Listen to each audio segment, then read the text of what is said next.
Hello all, this is doctor Ayesha. ఈరోజు నేను మీకు చాలా ఇంపార్టెంట్ కేసు గురించి చెప్తాను. పెద్దవాళ్ళకైనా చిన్నపిల్లలకైనా చాలా యూస్ అవుతుంది. చిన్నపిల్లలు ఉన్న ఇంట్లో మోస్ట్లీ మనం ఫ్యాన్ యూస్ చేస్తూ ఉంటాము, టేబుల్ ఫ్యాన్స్ ఇలాంటివి.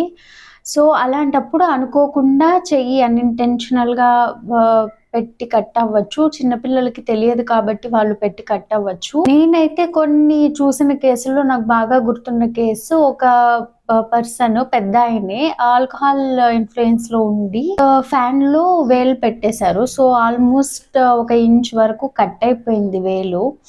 సో ఇలాంటివి జరుగుతూ ఉంటాయి కాబట్టి జాగ్రత్తగా ఉండండి. ఎందుకంటే చిన్నపిల్లల ఉన్న ఇళ్లలో అయితే వాళ్ళకి చిన్నపిల్లలకి తెలియదు కాబట్టి వాళ్ళు ఎక్కడైనా వేళ్ళు పెట్టడం అండ్ ఏ వస్తువు ఇచ్చినా నోట్లో పెట్టుకోవడం ఇలాంటివి జరుగుతూ ఉంటాయి. సో చిన్నపిల్లలు ఉన్న ఇళ్లలో టేబుల్ ఫ్యాన్ కంటే సీలింగ్ ఫ్యాన్లు ప్రిఫర్ చేయండి. ఇన్ కేస్ అనుకోకుండా కట్ అయిపోయినట్టయితే కొంచెం అయితే తొందరగా వాష్ చేసేయండి. మైల్డ్ సోప్ అండ్ వాటర్ తో వాష్ చేసేయండి. చిన్న చిన్న దెబ్బలు అయితే, పెద్దవైతే బ్లీడింగ్ అయిపోతున్నప్పుడు బ్లీడింగ్ స్టాప్ చేయడానికి ట్రై చేయండి. బ్లీడింగ్ స్టాప్ చేయాలంటే ఒక క్లీన్ క్లాత్ తీసుకుని దాని మీదే జెంటల్ ప్రెషర్ తో 3 to 4 minutes వరకు ఉంచాలి. అలా ఉంచినట్టయితే బ్లీడింగ్ కంట్రోల్ అవుతుంది. అలా కాకుండా జస్ట్ క్లీన్ క్లాత్ పెట్టి తుడుస్తూ ఉండడం కానీ లేకపోతే జస్ట్ పెట్టి తీసేయడం వల్ల ఉపయోగం ఉండదు. పెట్టి 3 to 4 minutes వరకు ఉంచినట్టయితే బ్లీడింగ్ కంట్రోల్ అవ్వచ్చు. చిన్నపిల్లలు ఉన్న ఇళ్లలో ఇలాంటి ఫ్యాన్లు ఇవి వాళ్ళకి అందకుండా పెట్టడం మంచిది. సీలింగ్ ఫ్యాన్స్ ప్రిఫర్ చేయండి. ఇఫ్ ఇన్ కేస్ జరిగి ప్రమాదవశాత్తు పెట్టేసినట్టయితే తొందరగా ఫస్ట్ చేయాల్సిన పని టెన్షన్ లేకుండా ఫ్యాన్ ఆపేసేయాలి.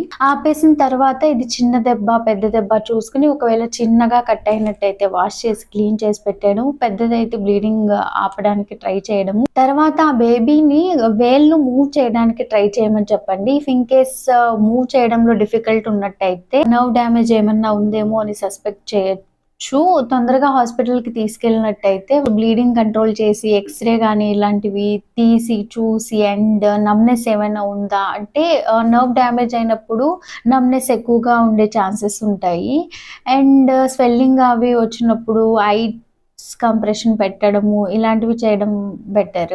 చాలా వరకు ఇళ్లలో ఫస్ట్ ఎయిడ్ బాక్స్ ఉంచుకోవడం బెటర్. లైక్ చిన్న గాజ్ పీస్, బిటాడిన్, కాటన్ ఇలాంటివి ఉంచుకోవడం వల్ల ప్రమాదం చాలా వరకు తగ్గించుకోవచ్చు. మన ఇంట్లోనే ఉంటే తొందరగా బ్లీడింగ్ కంట్రోల్ చేసుకోవడం కావచ్చు. ఏదైనా యాంటీబయాటిక్ ఆయింట్మెంట్ ఉంటే అప్లై చేసేయడం వల్ల ఫర్దర్ సెప్సిస్ కంట్రోల్ అవుతుంది. ఇంకొంతమంది పిల్లలు మిక్సీ పెట్టి అలానే జార్ పెట్టి వదిలేసినట్టయితే దాన్ని ఆన్ చేసేయడము అండ్ చేతులు అందులో పెట్టేసేయడము, దీనివల్ల చాలా ఎక్కువ ప్రమాదం జరుగుతుంది. పిల్లలకి ఏమి తెలియదు కాబట్టి ఇలాంటి ఎలక్ట్రిక్ వస్తువుల్ని ఆపేసుకోవడము లేదంటే తీసి జాగ్రత్తగా ఉంచుకోవడము పెద్దవాళ్ళ బాధ్యత. సో ఇలాంటి పిల్లలకి దూరంగా ఉంచండి. And thanks for watching.